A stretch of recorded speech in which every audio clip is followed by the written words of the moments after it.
Sympathy is one of those things that we like to pretend is universal, like manners or common sense, or the idea that billionaires earned it. But in reality, sympathy, who gets it, when they get it, and what they're allowed to have done before we consider it in poor taste to criticise them, is a blood sport. Just ask Twitter.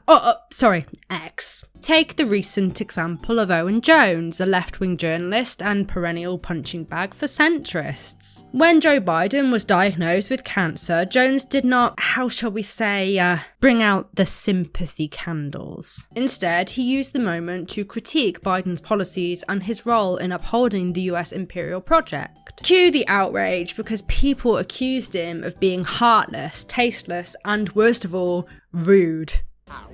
Because apparently dying of cancer absolves you from a lifetime of drone strikes. But this isn't just about Owen Jones and a tweet. This is about the rules of public grief. Unspoken, inconsistent, and deeply political. It's about who we're allowed to mourn, who we're expected to cry for, and who we're engaged to spit on the moment that their coffin hits the ground. Remember the Queen, Prince Philip, Thatcher? The royal mourning rituals were practically national theatre. Unless you were Irish, working class, or had a vague understanding of colonial history, in which case your grief may have somewhat been complicated. And if you were Welsh or Liverpudlian during the time of Margaret Thatcher's death, well, it might have been seen more of a celebration than something to mourn. So in this video, we're not just asking who deserves sympathy, pardon the misleading title. We're asking who decides that. Really. Why are we expected to show reverence to powerful figures in death, even when they've caused a lot of suffering in life? And how do we square our very human grief with our very legitimate anger? Because if there's one thing more difficult than grieving someone who's done harm, it's knowing whether it's okay to just not. Let's begin. Sympathy is often sold to us as something automatic. You stub your toe, I wince. You cry, I hand you a tissue. You launch an illegal war, dismantle social services, or die surrounded by £3 million in wealth, whilst your former colonies still boil water to survive. Well, then it gets a bit trickier. That's because sympathy isn't a reflex, it's a moral performance. When we feel sympathy, we're not just saying that's sad, we're saying that suffering matters, that person matters, and that's where this starts to get political. We can never escape the politics, can we? It's almost as if politics are inherently tied to our social lives. Martha Nussbaum, one of the few philosophers who'll talk about emotions without sounding like they've never had one, argues that emotions are cognitive. They aren't just feelings, they're judgments about what's valuable. So when we sympathise, we're kind of doing emotional arithmetic. Does this person's pain deserve my attention? Is their suffering worthy of disruption? And perhaps most crucially, what does it say about me if I care? But this isn't just some internal vibe check. Sympathy has rules, and like most social norms, they're enforced by shame, spectacle, and social media. Philosopher Judith Butler calls this the politics of grievability. Some lives are publicly mournable, whilst others are unworthy of a hashtag. The Queen dies, and it's a national tragedy, but a black trans woman is murdered, and it's a niche issue. Sympathy, it turns out, is rationed. And the line for seconds is determined by race, class, gender, and power. On the flip side, Paul Bloom, who titled a whole book against empathy because apparently philosophers now do clickbait. I mean, at least they've adapted with the times, you know, they've got their target audience, they know about the algorithm. He argues that empathy, and by extension sympathy, is dangerous. It's biased, it's emotional fast food. It's why one dying child moves nations, but systemic poverty just makes people complain about taxes. Bloom wants us to trade emotion for reason, sympathy for justice. So where does that leave us? Sympathy is both deeply human and deeply hierarchical. It's a tool of compassion and control, a currency that circulates more freely in the hands of the powerful, and if we don't examine who gets it and why, we risk turning it into yet another way we uphold these systems of harm. Let's talk about the moment that I've clickbaited in the thumbnail of this video, where sympathy met a left-wing columnist and died on the timeline. When Joe Biden was recently diagnosed with cancer, Owen Jones didn't exactly light a candle or lower his voice. Instead, he posted a critique, sharp, political, and for some, unspeakably cold. He reminded people of Biden's role in perpetuating US imperialism, of his administration's complicity in suffering, both domestic and global. In short, he didn't mourn, he tweeted. Jones was being accused of being tasteless, heartless, even unBritish, which is rich coming from a country where our class system still determines our dental future. But this wasn't really about Biden's diagnosis. It's about what we expect people to do when power suffers. And Jones, for all his faults, refused to play the game. You see, in political media, it's almost like there's an unwritten rule. Once someone is ill or dying, criticism must be deferred, preferably until the body is cold, and even then, only in the footnotes of your essay. But illness doesn't wipe your record, right? It's not how it works. It doesn't cancel drone strikes or child detentions. And when someone like Jones reminds us of that, the real discomfort isn't about him being rude. It's about him refusing to participate in the sanctification of a politician just because mortality finally remembered his name. But let's turn the camera around. Because I don't have an automatically focusing lens. Is there ever a point where political critique becomes cruelty? Should we, even briefly, separate the man from the state? Nietzsche would probably laugh hysterically at that question. He saw morality as a playground for the resentment, the simmering resentment of the powerless towards the powerful. Maybe Jones is doing what we all really want to do, stand on the edge of the empire and scream, "No!" I hope my boyfriend doesn't come in and ask if I'm okay after that. Or maybe this is more complicated. It always is, isn't it, on this channel? Things can never just be simple. Camus would say death is the great equalizer. The absurdity of life, the inevitability of death, these things unite us, whether we're nursing student loans or nuclear arsenals. In that case, to deny someone basic human sympathy in the face of mortality might be to deny your own reflection in the mirror. And here's the thing, Owen Jones isn't wrong factually. Biden has done harm, but what we're really negotiating is tone. How much humanity are we willing to extend to someone whose politics we detest? And does refusing that humanity make us more honest or just more hardened? There are no easy answers, just tweets, timelines, and a long shadow of power. Now, there's nothing quite like a royal or political funeral to remind us Brits that we are, at heart, a nation of confused mourners and professional queue formers. The UK really fucking love queuing. Any excuse to queue for fucking anything. This week people are queuing 24 hours and 3 miles to see the Queen.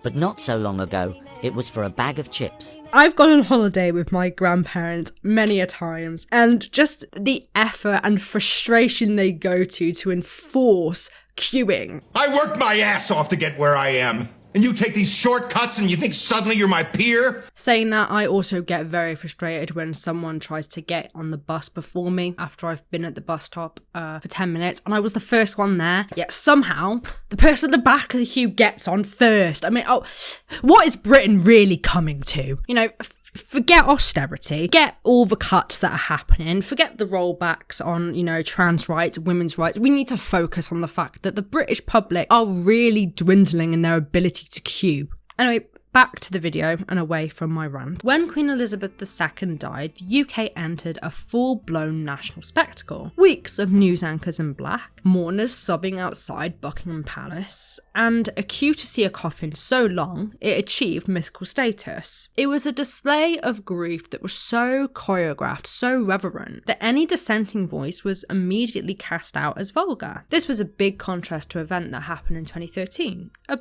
big moment in a lot of people's lives. I remember waking up and hearing the news that Margaret Thatcher was dead and thinking, I'm 13, who the hell is Margaret Thatcher? To which my mum explained that she was the Iron Lady, she won us the Falkland Wars and she shut all the mines in Wales. When we contrast the Queen's death with that of Margaret Thatcher's, suddenly public grief turns into a national rugby match, which is fitting considering rugby is a huge sport in Wales and Thatcher was not exactly popular in Cumley. There were parties on the streets, champagne corks pops, Ding Dong the Witch is Dead climbed the charts, the media clutched its pearls, politicians invoked respect for the dead, and once again, moral panic ensued. How dare people refuse the expected script? And then there was Prince Philip, a quieter affair but still soaked in reverence, legacy and soft focus nostalgia. The racism?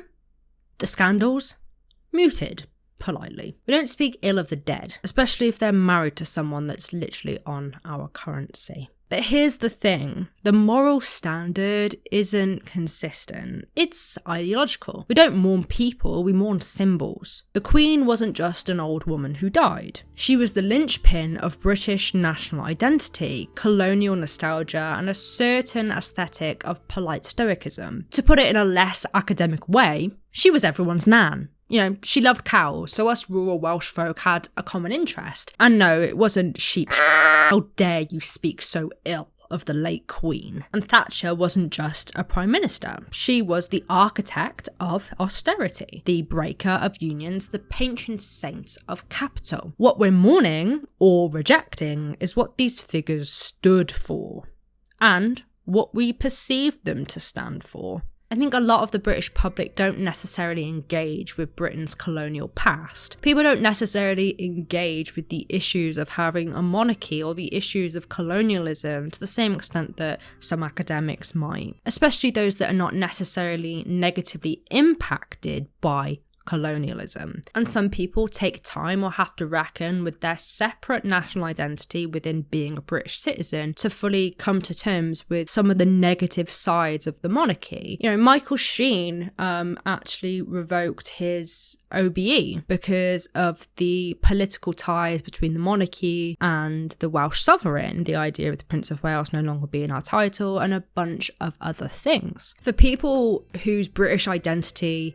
is kind of intertwined with their English identity, it can seem like looking at the outer effects that the monarchy has attacks their very own sense of national self. Now, I'm not trying to make a point about whether I think the monarchy are good or bad or whatever. I'm not here to express my own political views, just to point out that the public at large don't necessarily critique the monarchy as much as they're probably critiqued in cultural theory and academic circles. Sociologist Irving Goffman argued that social life is performance, and nowhere is that clearer than in national mourning. Everyone has a role: the grieving subject, the solemn anchor, the critical outsider. And if you cry too hard, you're performative. If you don't cry at all, you're heartless. And if you celebrate the fact that you get a day off because it's the Queen's funeral, then you're morally ambiguous. Even though, us Brits, we all love a bank holiday, yet we didn't vote in the Prime Minister that wanted to add more. If you throw a party when a Prime Minister dies, you're morally unhinged. And if you write a song about the Queen being dead, as someone in my friendship group at uni did, well,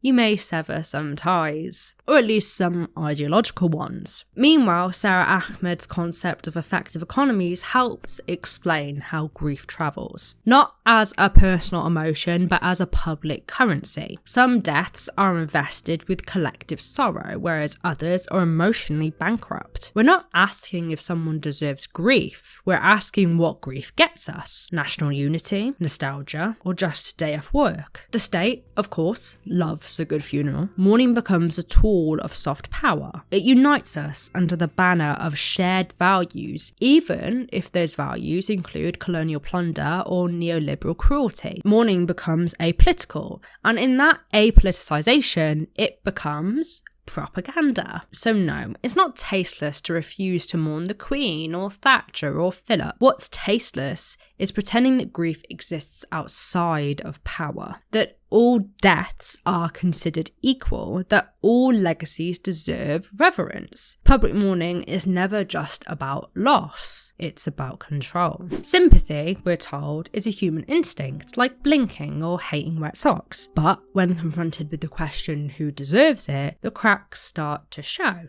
Because what we really mean is whose pain counts, whose suffering is redeemable, and whose deaths do we forgive before the obituary ink is dry. Let's touch on an uncomfortable truth. Not everyone gets to be human in public memory. Some people are reduced to what they did wrong. Others are remembered for only what they represented. Stability, tradition, freedom, ironclad monetarist policy, etc. Sympathy is then not a blanket, it's a spotlight, and not everyone gets to stand in it. Hannah Arendt reminded us of this in her work Eichmann in Jerusalem. She coined the phrase the banality of evil to describe how horrific things are often committed by people who just seem bland, bureaucratic, or even boring. She argued that Eichmann wasn't a monster, he was middle management, which I don't necessarily agree with, but just stay with me here. So, do people like him, who, contributed to a genocide of 6 million plus people, deserve sympathy when they die? Arendt's point is that our moral imagination fails us when we assume evil must look inhuman. But she never suggested that we offer it a hug. On the other end, Emmanuel Levinas argued that ethics begins with the face of the other. We love a good other on this channel. To see a person's face, especially in their vulnerability, is to feel responsibility. Sympathy for Levinas is not earned, it's demanded by their existence. And here's the tension. Levinas doesn't say only the innocent deserve sympathy. In fact, he doesn't really care if you deserve it, you're owed it, simply because you exist. That's lovely, right?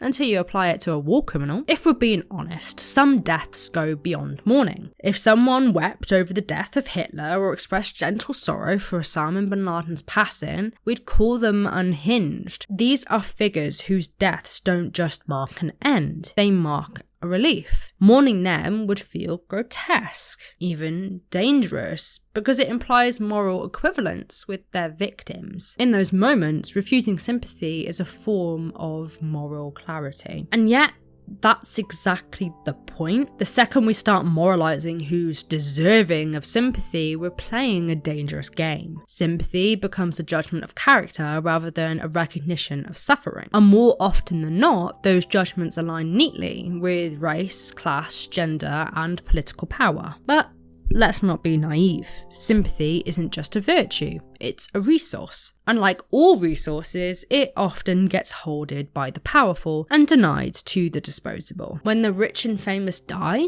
we're told to be respectful, but when the poor and marginalised die, we're told to be quiet or just stop talking about it now. It's been long enough. This isn't just accidental. It's ideological. It reinforces whose lives are worth attention and whose deaths are just statistics. After writing this video script, a trans woman, well, I don't even know if I'd call her a woman, I think she's more of a girl, took her own life. And the comments to the tweet that she made were full of just hatred and transphobia and just joy and mockery of trans suicide, especially the trans suicide that the youth are plagued with. And that is a stark reminder, I think, of how often our political ideologies can impact the very way we see people and the very way we choose to react to their death, untimely or not. So, what do we do? Do we grieve indiscriminately, like saints with a Twitter account? Do we refuse sympathy to everyone with blood on their hands, which, let's be honest, is most politicians and at this point a lot of Twitter users? Or do we acknowledge that sympathy, like everything else, is messy, political, and compromised, but still necessary? Maybe the question isn't about who deserves sympathy. Maybe it's whether the act of withholding it says more about them or about us. Online, when people are criticised for making jokes out of things such as death, often the same old argument is rebranded, the free speech one. Once upon a time, you could say, I'm glad they're dead, and people would just think that you were edgy. Now, it might get you arrested depending on how you say it and the context of how you're saying it. Welcome to Britain, where grief isn't just public, it can actually be policed. In the wake of high-profile deaths, there's an expectation to perform respect, which is hardened into a kind of emotional conscription. You will be solemn. You will not speak ill of the dead. You will not tweet something spicy about Margaret Thatcher unless you want your employer to call you for a chat. And if you step too far, you might not just find yourself shamed, but legally or professionally punished. We saw this with the death of Queen Elizabeth II in 2022. Her passing triggered an avalanche of national mourning, televised rituals, and the kind of media coverage that makes you wonder if God herself died. But not everyone mourned. Some expressed discomfort or outright refusal to grieve. Others criticised the monarchy's colonial legacy and, in return, arrests. A woman holding a sign, "Abolish the Monarchy," was detained outside St Giles Cathedral in Edinburgh. A barrister in Oxford was arrested for shouting, "Who elected him?" as Charles was proclaimed king. Though these charges were later dropped, the messages were clear. Mourning, in these moments, wasn't optional. Dissent was interpreted as disruption. And it wasn't for the first time either. When Margaret Thatcher died in 2013, people across the UK held parties. Ding Dong the Witch is Dead shot up the music charts. It was, for many, a release of years of pent-up grief. Not for her, but for what her and her government had done to them. Communities devastated by deindustrialisation. People still angry about Section 28, the selling off of British assets to foreign businesses, and the critique of the nanny state. And yet, the reaction from the media and political elites was swift and moralising, disrespectful, distasteful, and worst of all, unBritish. Even the BBC debated whether it was appropriate to report the campaign to get Ding Dong to number 1. Radio stations actually ended up censoring it. Grief was expected, but only for the powerful. And this is what we mean by grief policing. It's not just about mourning, it's about who we're allowed to mourn, and how, and what we do when a state itself is mourning. And, more importantly, who we're not allowed to refuse. Sympathy becomes a loyalty test, and refusal becomes heresy. Of course, the UK law does allow for some limits on expression. Article 10 of the Human Rights Act 1998 guarantees freedom of expression, but permits restrictions necessary in a democratic society, such as preventing disorder or protecting others' rights, which is fair. No one should be allowed to incite violence, whether that be on Twitter or in real life. People will get arrested for it. But many of these protests and statements weren't threats. They were emotional reactions. Discomforting? Sure. Dangerous? Hardly. UN guidance under the Rabat Plan of Action advises caution when regulating speech. Don't suppress political dissent under the guise of public order. Yet that's exactly what these arrests and moral panics reveal. Grief becomes not just emotional, but political. And politics becomes something you can be punished for feeling wrong. But let's be honest, no one's asking you to solemnly reflect on Hitler's legacy, and no one's going to arrest you for refusing to grieve, I don't know, Osama bin Laden. The grief we're required to feel is selective, and its selectivity exposes the ideology behind it. Grief in this way isn't just an emotion, it's a discipline, and increasingly, it's enforced. So, who deserves sympathy? Well, that's not really the question, is it? Because if sympathy were just about emotion, just about feeling bad when someone dies, then we wouldn't need to write essays about it or record videos. Sympathy isn't apolitical. It's a gate-kept resource rationed by power, culture, and used to reinforce the line between us and them. Mournable and monstrous. Owen Jones criticises Joe Biden while he's ill, and he's called heartless. Yet Biden presides over war, colonialism, and occupation. Who's really being cold? When the Queen died, anti-monarchists were arrested for saying that they didn't feel sad or pointing out the flaws in the monarchy. Thatcher's death led to street parties and moral condemnation. But no one asks us to cry over Stalin or Hitler. The lesson? Sympathy isn't about death. It's about who's allowed to be grieved without question. I fear that we've learned to treat grief like a performance. You don't just feel it, you perform it correctly or else. Say the wrong thing and you're disrespectful. Refuse to mourn and you're a threat to social order. Mourn someone who's morally ambiguous, then you're a bootlicker. This is emotional respectability politics, where feelings must be polite, palatable, and patriotic. But policing sympathy doesn't just protect the powerful, it dehumanizes the rest of us. It says to be moral, you must never question grief. Never admit that some deaths are politically complicated. Never recognize that grief is not a universal solvent for justice. That sometimes the moral response to death is not silence, but critique. Sympathy is one of the most human things that we have, but it should not be an obligation, and it should also not be a weapon. If we are truly humane, we must allow people to feel,